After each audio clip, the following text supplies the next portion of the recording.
Reading with your kids. Ho, ho, ho, ho! Merry Christmas!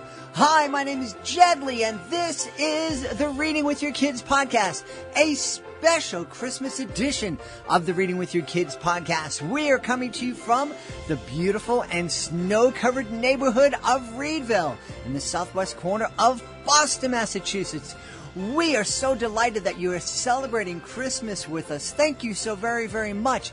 Please be sure to subscribe to the show on the iHeartRadio app, on Spotify, Amazon Music, Apple Podcasts, wherever you find your podcasts. Today, 8 authors from CatholicTeenBooks.com are joining us to recite an original story they wrote especially for the show. Please welcome to the show Carolyn Astfalk, AJ Capitan, Antony Kolenc, Stephanie Engleman, Leslea Wahl, Marie Kieser, Andrea Jo Rodgers, and Corinna Turner. Hey, my friends, how are you? Good morning. We're great. Hey, good morning. great. Awesome. Well, I just can't wait to get started. We're going to jump right into it. The name of the story is A Fowl Christmas. F-O-W-L. And our first reader is Carolyn Astfalk. Carolyn? Thank you, Jed. If that dog's tail hung any further between its legs, the furry white tip would tickle its black and white snout.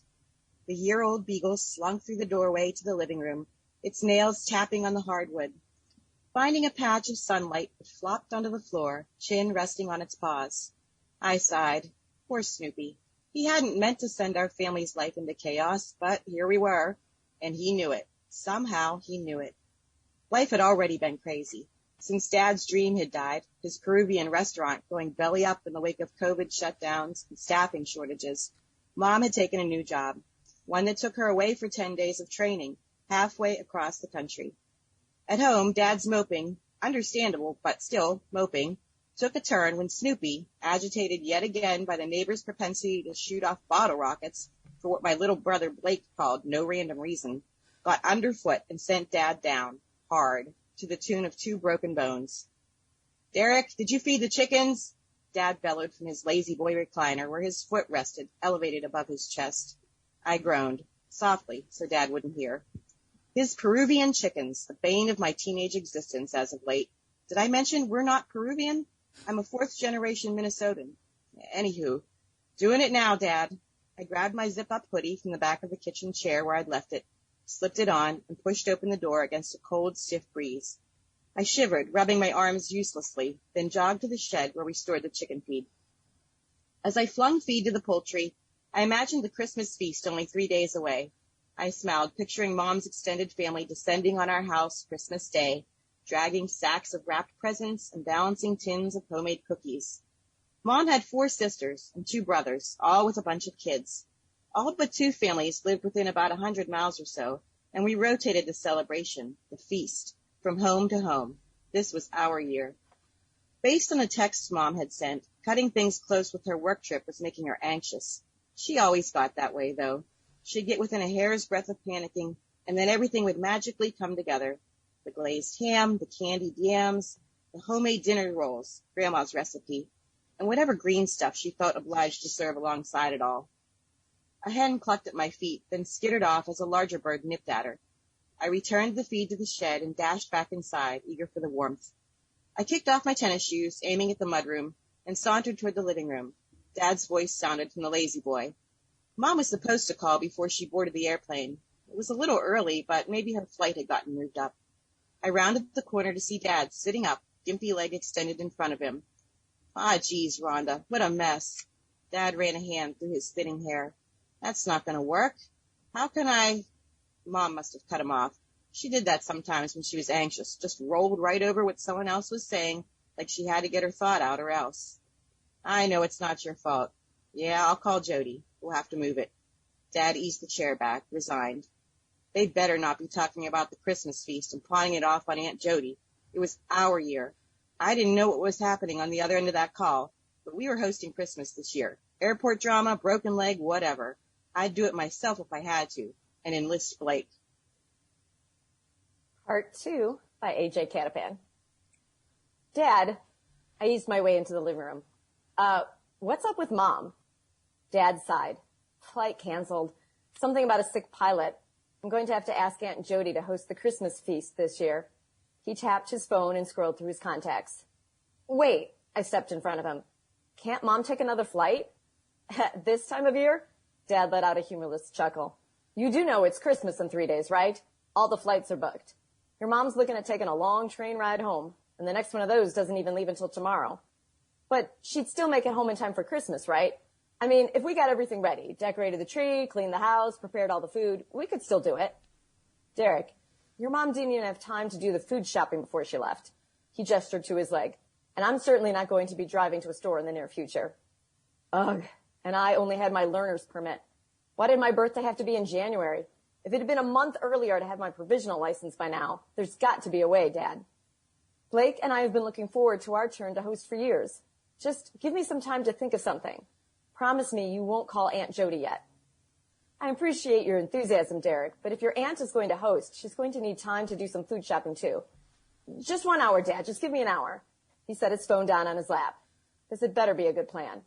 Thanks, Dad. I ran upstairs to Blake's room. He was sitting on his bed reading whatever sci-fi book was his latest obsession. Blake, I burst in. He looked over the edge of his book. Don't you ever knock? Sorry, it's important. Blake rolled his eyes. He had his quirks, including the wildest imagination of anyone I knew, which meant he was the perfect person to help me think up a scheme to save the Christmas feast. As soon as I told him about Mom's flight problems, he put down his book and listened intently. I could almost see the gears in his mind moving. Well, he said slowly, as if the thought were still forming in his head, I've got an idea, but you're not going to like it. Anything, Blake. Right now, the best idea I've got is hooking up your old red wagon to my bike and dragging the food back to our house through the snow. You're going to have to call Grace. I shook my head as memories from the Christmas turnabout dance flooded my mind. It hadn't been pretty. Grace and I had been best buds since the first day of preschool. Our teacher told us that a sparkle fairy visited her classroom each night, so every morning we were supposed to check for sparkles the fairy had left behind. Grace was seated next to me on the mat. She looked at me, her dark eyes shining, and said, Want to help me look for sparkles tomorrow? I didn't care much about sparkles, but I loved treasure hunts. That was the first of our adventures together. For years, we'd always come up with crazy schemes for hunting for things. When Riley O'Connor asked me to the Christmas dance, Grace suddenly stopped talking to me. I don't know why she was so upset. It's not like she had asked me to the dance. Anyway, things were now really awkward between us. I didn't even know she'd take my call. Blake reached across his bed and grabbed my phone. Call her, he said. She's got her license already. You know it's the only way. Part 3 by Antony Kolenc. He threw me the cell. Fine, I said, clicking my contacts. Grace answered her phone on the third ring. I didn't think I'd be hearing from you any time soon, she said after I stuttered my hello. How's Riley? Is that even a girl's name? That told me everything I needed to know. Grace, I was gonna ask you to go, really. It's just, well, I didn't want things to get weird between us. Then Riley asked me, and I felt on the spot, and I thought maybe it would be better this way, and then... Grace didn't say a word, but Snoopy jumped on the bed. I flopped down and let him lick my face. And then things got weird anyway, didn't they? I'm sorry, Grace. I don't blame you if you don't want to help my family now. That got her attention. Help your family? She was practically part of our family after all the years we'd been friends. What do you mean? I told her the whole story. Let me get this straight, Derek. You need someone with a car to drive in the snowstorm they're predicting tonight and then cook a meal for 30 people? I could practically see her smirking, even though we weren't FaceTiming. And you thought of me for that? The way she said it didn't make me feel particularly brilliant. Yeah, that's about the gist. Challenge accepted, she said. Did your mom leave a menu? I laughed. Not really, but Dad will remember what we did last time. It's only like 5 courses. Glazed ham, candied yams, stuff like that. I'm pretty sure my aunts bring dessert. Grace sighed. It's impossible, you know. I mean, I can get you to a store, and I might be able to heat up some green beans, but I don't even know what a candied yam looks like. We're going to need help with the cooking, Einstein. She was right as usual. Well, maybe Blake can go on the internet and... Blake kicked my leg with his foot. He was smiling. That was never a good sign. Hold on, Grace. Blake pointed out the window as though that meant something. Teresa, Eva, hello. Teresa and Eva were old widowed sisters who lived down the block and used to eat at Dad's Peruvian restaurant before COVID shut it down. They used to nag Dad to fire his chef and hire them instead. Apparently they were pretty good cooks. We just need to get them to help us, Blake said. If we get all the stuff and they help with the cooking, we can totally do this. Grace agreed. Why is your brother so smart? Grab your coats and meet me outside in 10 minutes. Dad wasn't as thrilled with the plan. I appreciate you boys stepping up, but, what if Teresa won't do it? What if I can't remember all the food? What if Mom says no? Please, Dad, all you gotta do is give us your credit card and text us a shopping list before we get to the store. As far as Mom goes, we can make it a surprise for her, Blake said. An early Christmas gift. Dad was always a sucker for us kids trying to do something nice for Mom. He pulled a card out of his wallet on the edge of the recliner. When Grace pulled up a minute later, we were standing at the curb watching snowflakes cover the blacktop. We drove to Teresa's house first. All three of us knocked on her door. Derek? Teresa looked concerned when she answered, Eva at her side. Your padre sent you here. Come in. We entered their warm little house, which smelled like burritos. They sat us on a long sofa with orange swirls and gave us each a cookie. Tell Tia Teresa what happened. I explained everything, but the more I spoke, the more her eyes darkened. No, so much work to do. You should let your Tia Jody do it, like your padre said. But I could almost feel a tear coming to my eye. We just really wanted... Unless, Eva said, smiling. She spoke in Spanish to her sister, and then Teresa smiled too. Okay, we'll do it, Teresa said. If, Eva's voice was firm, only if tu padre gives us all those beautiful Peruvian chickens. Part 4 by Stephanie Engleman. The chickens? Sí, Teresa confirmed with a smug smile. Los pollos. But Dad loves those chickens, I argued. They're his babies. There's no way he'll give them up. Eva crossed her arms and leaned back into her chair resolutely. If tu padre wants us to help with tu Christmas, he'll give us the chickens. I looked at Grace. She shook her head. When I turned to Blake, though, he was rising from the sofa. Okay, he said. You want Peruvian chickens? We'll get Peruvian chickens. Not just any Peruvian chickens, Teresa shook a finger in Blake's direction. Tu padre's Peruvian chickens. They are special. Right, Blake nodded his head. Dad's chickens. No problem. We're on it. He walked to the door, but turned around when we failed to follow him. Come on, guys, he said. We've got work to do. Grace and I shared a look, then rose from the couch together and followed Blake out the door. Once we were in the car, I let loose. Blake! I twisted around in my seat to yell at my brother in the back. What are you thinking? Dad's not going to give up his chickens. He'd just as soon give you up. Relax, bruh. Blake held up a hand to silence me. How many times have Teresa and Eva seen Dad's chickens? I don't know, I sputtered. Once? Twice, maybe? Exactly, Blake smiled smugly. So we find some other Peruvian chickens and pass them off as Dad's. The sisters will never know the difference. Seems kind of dishonest, Grace interjected. Blake shrugged. Yeah, well, it seems kind of wrong that they want Dad's prized chickens, so... You're right, I agreed. It is wrong. And they can't possibly remember what Dad's chickens look like. So we go back to the place where Dad got the baby chicks and pick out some grown ones that look like Dad's. Fine, Grace said, and she revved the engine. Now, where to? Hold on a sec, I said. I was with Dad when he got the chicks. I should be able to figure out where it is. A few minutes later, I pointed Grace down the road toward a neighboring town. It was normally only about a 10-minute drive, but Grace drove slowly on the snowy road, so it took twice as long. It was good to be back with Grace, though, so I didn't mind. just like old times before the Christmas dance.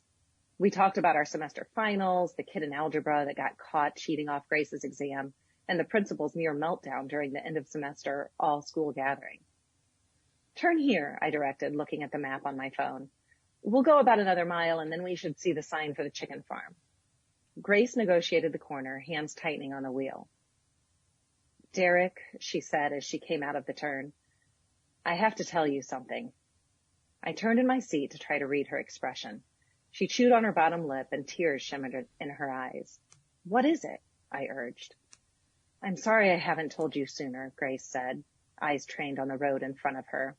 I wanted to, and then I was about to tell you when I found out you were going to the dance with Riley, and then She shook her head. Whoa! Blake yelled. What's that? I'd forgotten all about him sitting in the back seat behind me. Now his arm was stretched between me and Grace, finger pointing toward a pillar of black smoke rising from the countryside ahead of us. I sat forward in my seat, straining to see the source of the smoke. Oh no, I groaned. Grace slowed as the sign for the chicken farm came into view. The long drive led through a snow-covered field, straight toward the billowing column of gray. Oh no, she echoed. She turned down the drive and snaked along it. We crested a hill and the barn came into view. Flames licked at the edges of the hayloft window. Part 5 by Leslea Wahl. We no longer needed to rely on my memory to direct us to the Peruvian chicken farm. The dark smoke ominously led the way. When we reached the farm, Grace parked the car on the side of the road, and we silently watched the billowing smoke waft through the crisp winter air. As we piled out of the car, a woman in a heavy wool coat rushed towards us. Even though she was bundled from head to toe, I recognized Mrs. Dooley from when we bought the chickens. Her thick glasses and white curls, which peeked out from under her knit hat, were unmistakable. When she reached us, she flung her arms around me. I knew you'd come. I stared down at the top of her head. How could she know we were coming? We didn't even know until 20 minutes ago. She pulled away and pointed toward the barn. Fred said all hope was lost, but I had faith. Grace stepped forward. Is there anything we can do to help? The woman's voice continued to tumble forth. Yes, please. The chickens are in the fenced yard, but as soon as the firemen arrive, they will open the gate and the chickens will escape. Blake nodded in understanding. You want us to help you round up the chickens. The woman's head bobbed up and down. There's nothing important in that old barn, but the chickens, those we can't afford to lose. I glanced at Grace, but she was already racing with Blake toward the enclosed pen. I sprinted after them and soon saw the heavy-set figure of Mr. Dooley as he slowly stalked a beautiful red-feathered chicken. His face was set in determination as he edged forward. Then, in one swift move, he snatched the chicken and carried it toward one of the cages that lined the fence. Soon we were all in the pen chasing Peruvian chickens as large white snowflakes drifted down from the sky. We slipped and slid across the cold Minnesota ground as we tried to capture those birds. One by one, we began to gather them. As the distant fire engine sirens increased in volume, my determination grew. There were only a few more to catch. As I set my sights on a large mottled black bird, Grace caught my attention and motioned for me to head one way while she went another. We nearly had that chicken cornered when suddenly it let out an ear-piercing squawk and flapped out of Grace's grasp. The sudden movement made Grace's feet slip out from under her, and she landed spread eagle on her back. I desperately lunged for the sneaky chicken, but ended up falling as well. The cold, frozen dirt acted as a sheet of ice, causing me to slide across the field right into Grace. Luckily, Blake swooped in out of nowhere and snatched the panicked avian. Before he carried away the last chicken, he glanced down at us, sprawled in a tangle of limbs. With moves like that, maybe it's a good thing you two didn't go to the dance together. Grace and I looked at each other, then burst out laughing.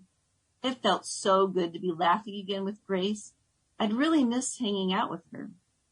I slowly pushed myself off the cold ground and reached out a hand to help her up. Hey, what were you going to tell me back in the car before all the excitement?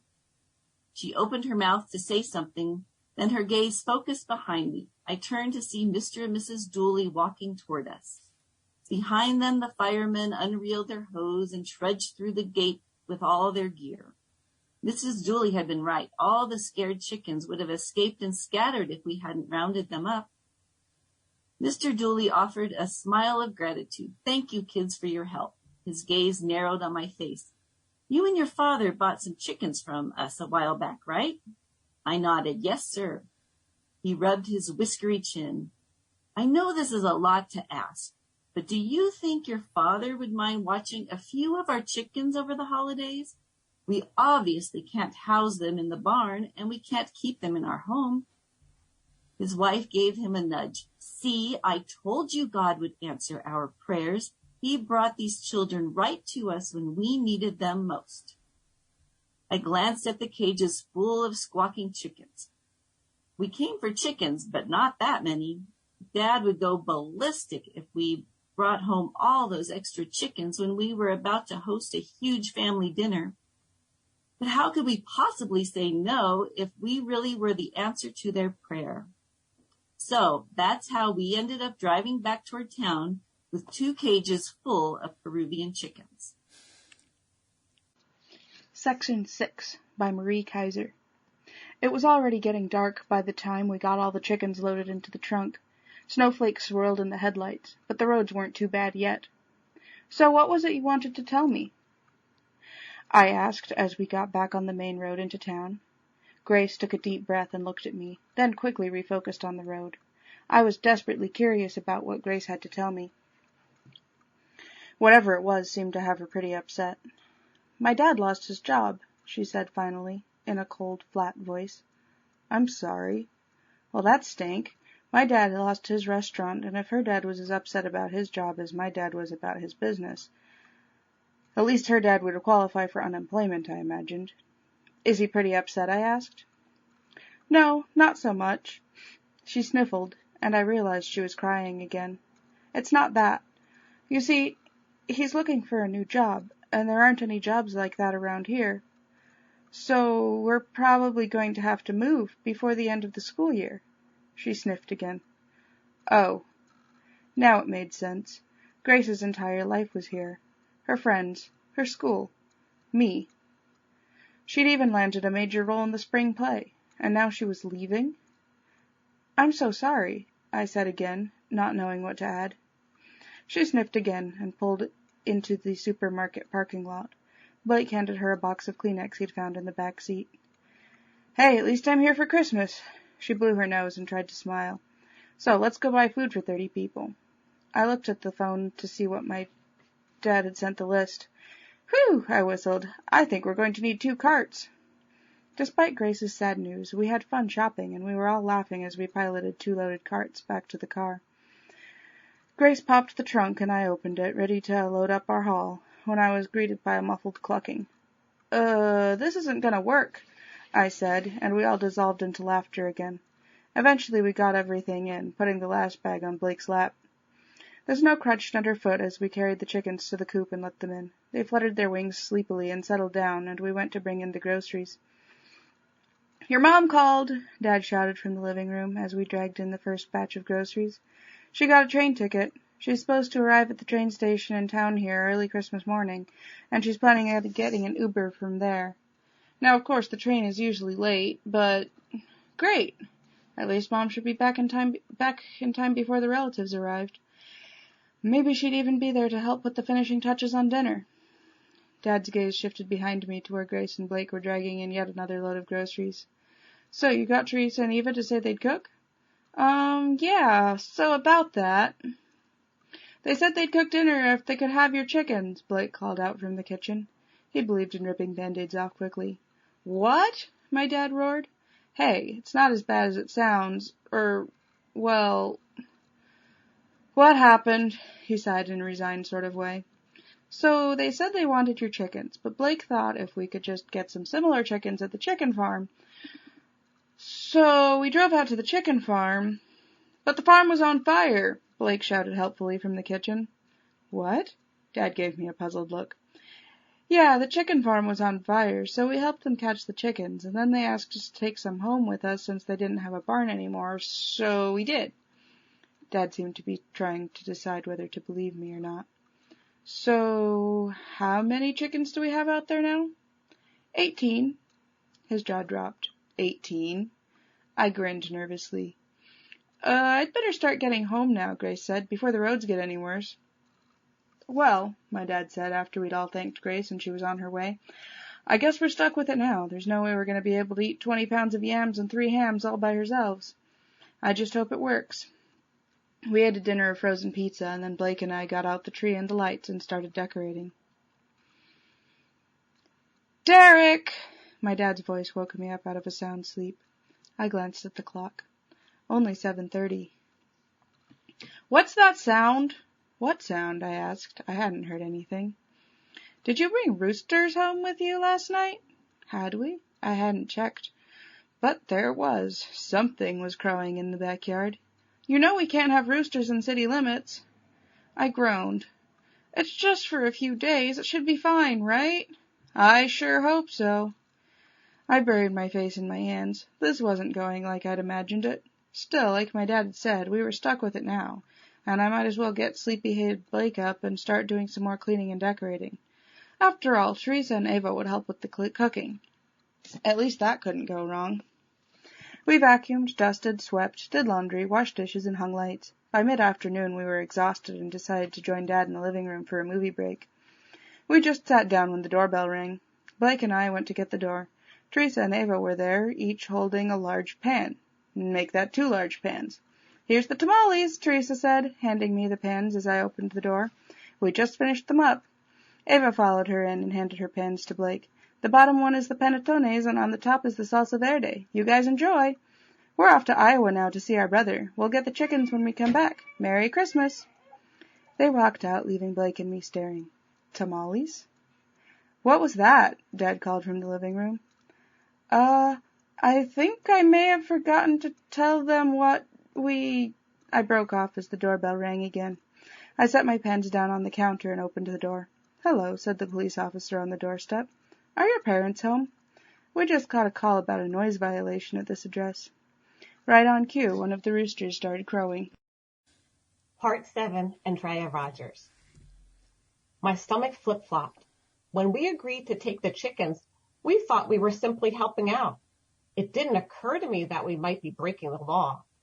An image of a red rooster on a police poster stating, "Wanted dead or alive," popped into my head. I shoved the thought aside. Officer, I think I can explain. You see, the Dooley's Peruvian chicken farm burned down yesterday. They asked us to house their chickens for a few days until they can make emergency repairs. Our mom is away on a business trip. Our dad is here in the living room, but he can't really walk. He has a broken foot, Blake explained. Yeah, it's been a pretty rough year. He lost his restaurant, too, I added. The officer nodded. That's too bad. Which one was that? The Peruvian one on the corner of 8th and Morris, Blake replied. You don't say. I've eaten there many times. I'll tell you what. I'll let you keep the roosters here until New Year's Day.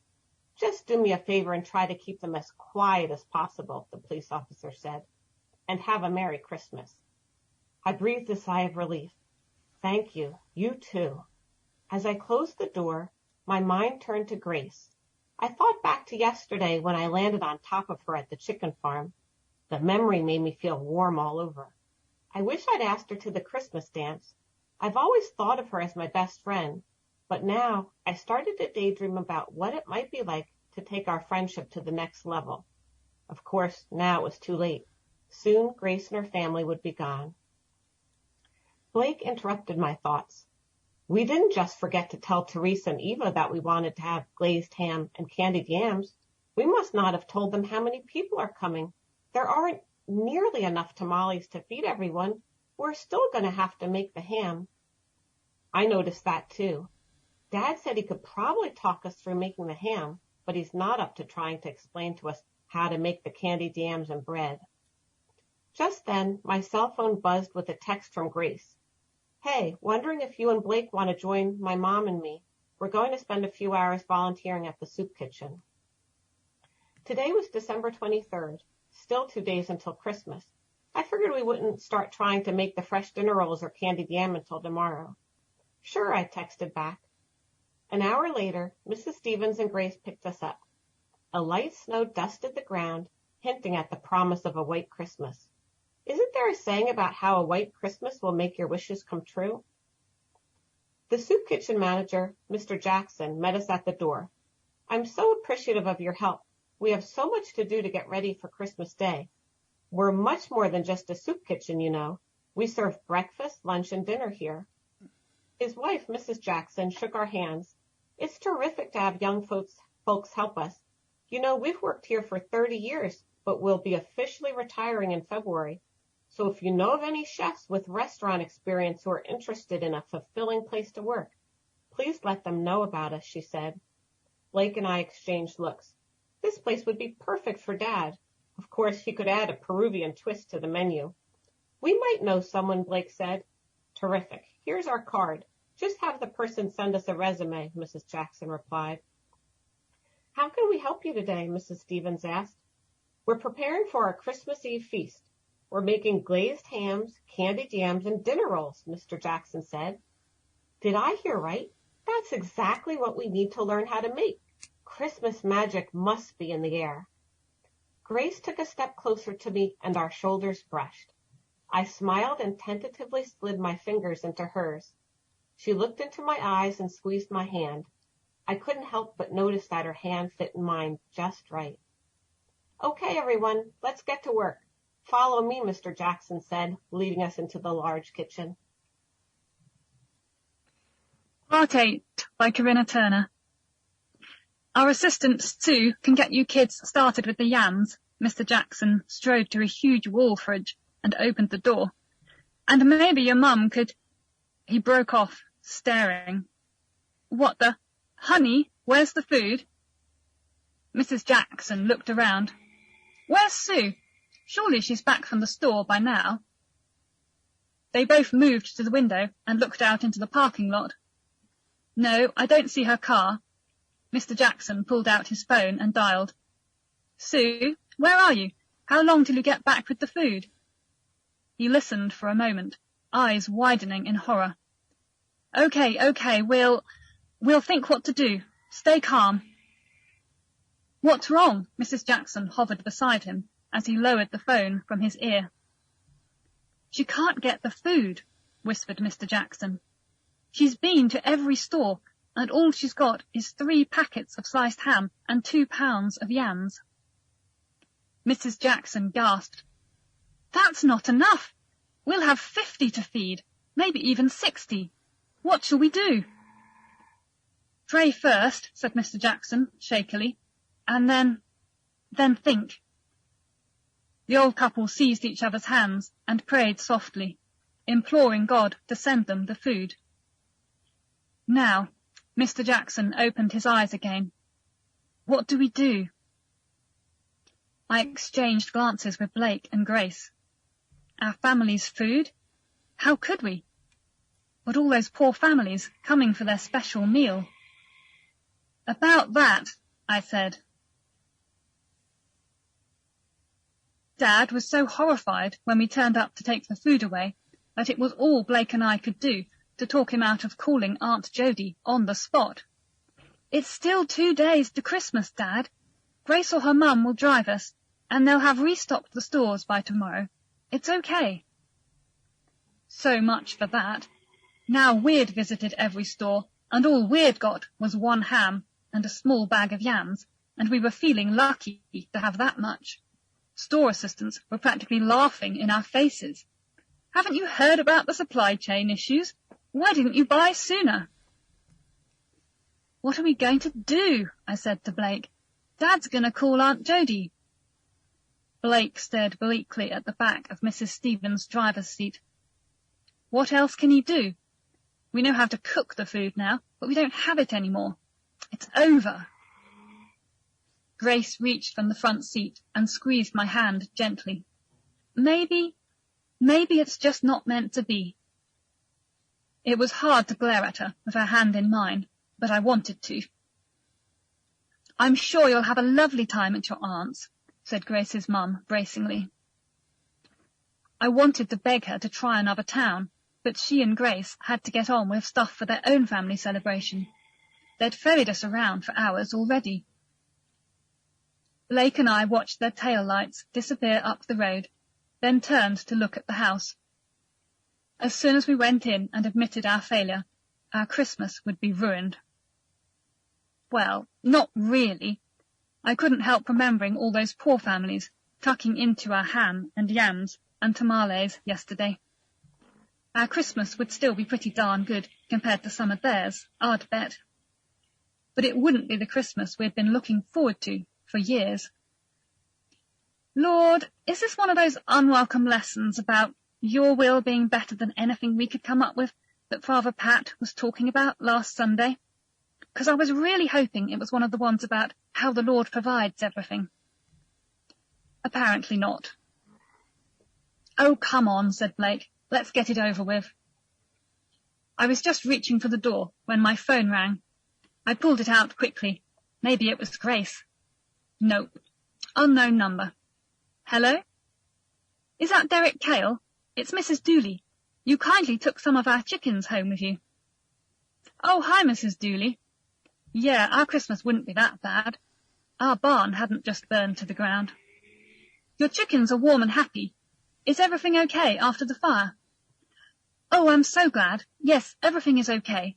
Well, the police think it was arson, so they've opened an investigation. That's... Her voice shook. That's distressing. But the barn was insured, thank God, and we got all the chickens out. So it could be worse. Arson?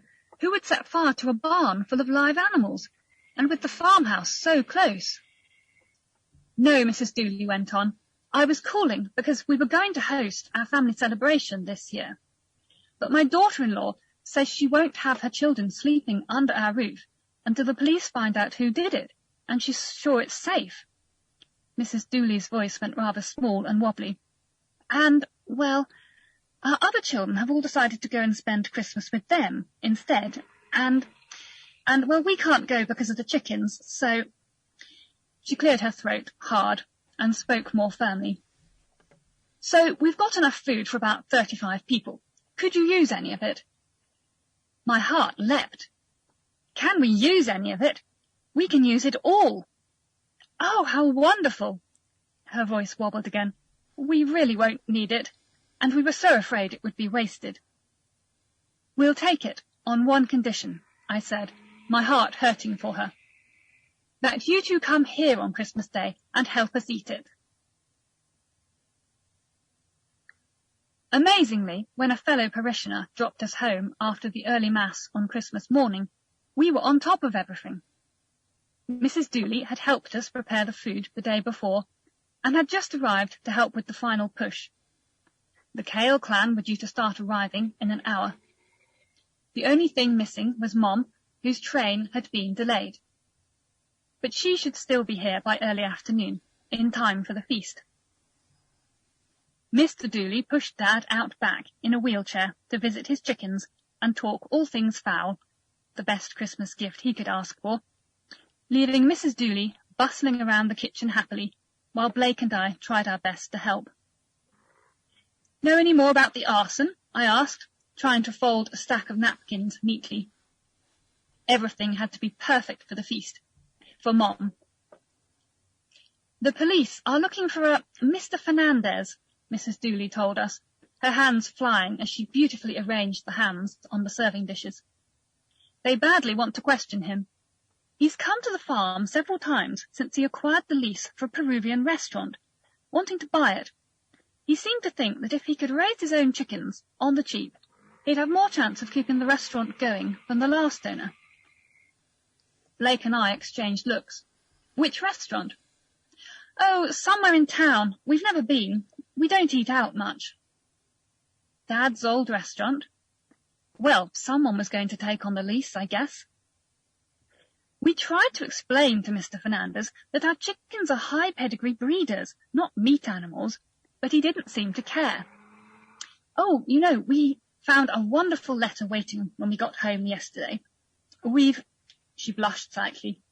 We've won a lot of prizes for our poultry, you see, and we've been wanting to expand our sales business for years, but it's hard to fund the leap. But a wealthy Kentucky farmer wants to invest. We'll finally be able to hire a good sales manager and get things moving. A sales manager? My heart began to pound. Mrs. Dooley? Yes, Derek? My friend's dad is an excellent sales manager, and he's looking for work. His firm were hit hard by everything and laid off a lot of staff. Would you consider him? If he has good references, we will most certainly consider him, beamed Mrs. Dooley. We'd just love to take on someone who really needs the work. My heart pounded even harder. Then I remembered the job at the soup kitchen. Had Blake told Dad? I'd forgotten all about it. I rushed outside and blurted it all out to Dad in a rush. He grinned. Yeah, your little brother told me already. It sounds like a good thing. Did you arrange to buy some of the hens for Teresa and Eva? I asked, glancing at Mr. Dooley as Blake came bouncing up beside me. Dad lost his smile. No, I won't be doing that. Why not? He fixed the pair of us with a grim look. Because you two promised them my hens, and I'm your father, so I guess I have to honour that. Blake and I exchanged a horrified look. But we intended to give them some other hens, blurted Blake. It was wrong of them to ask for your prized hens. Yeah, it was, growled Dad. But it's also wrong to trick them and not pay up. You know, 2 wrongs don't make a right, we chorused glumly. 2 right. Remember it next time, he snarled. I stared at my feet, unable to raise my gaze to Dad's. Beside me, I knew Blake was hanging his head too. See now, I'm going to give your Dad the pick of these hens to have instead, said Mr. Dooley, clearly feeling sorry for us. So it could be worse. I shot a glance at Dad's tight face as he stared into the run, his eyes moving to his own birds, picking them out effortlessly, checking on them. Maybe, but not much worse. Dad would lose his hens on top of everything else, and it was our fault. Chaos descended on the house with the arrival of the Kale clan. Presents were piled under the tree for after the meal. Cookie tins were stacked out of the way with many annoying parental cries of, "Later, or you'll spoil the meal." Snoopy barked deliriously, and a very small cousin ran around screaming at anyone who would listen that we had 18 Tyrannosaurus Rex in our yard. 18! Tyrannosaurus Rex! For real! When I caught Blake's eye, he smirked and said, I just told him chickens were descended from T-Rex, that's all.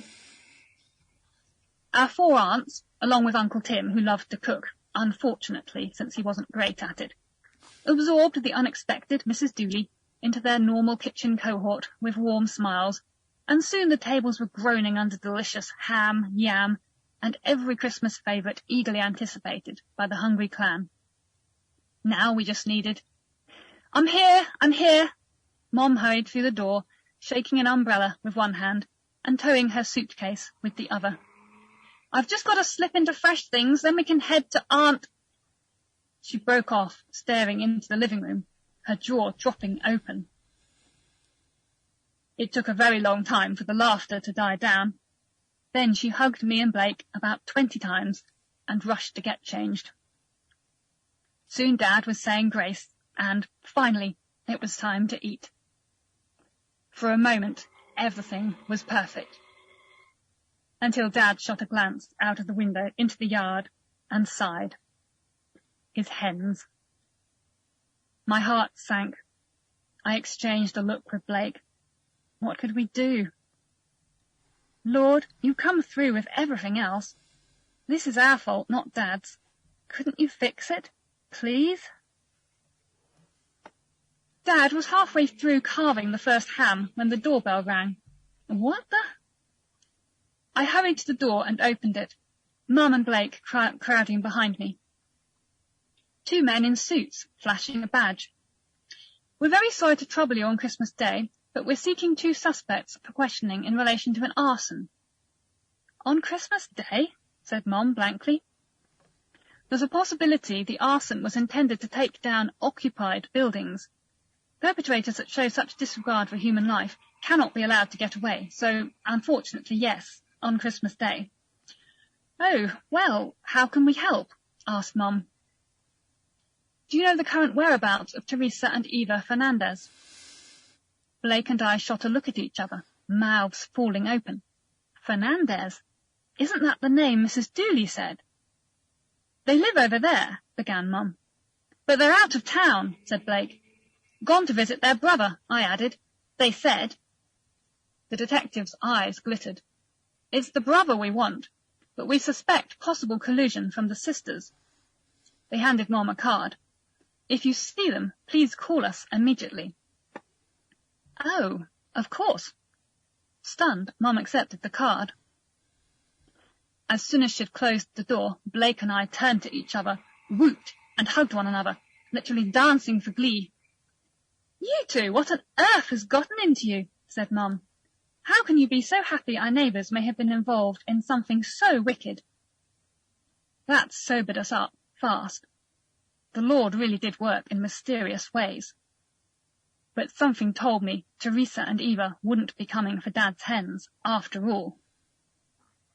Time to bring Mom up to date.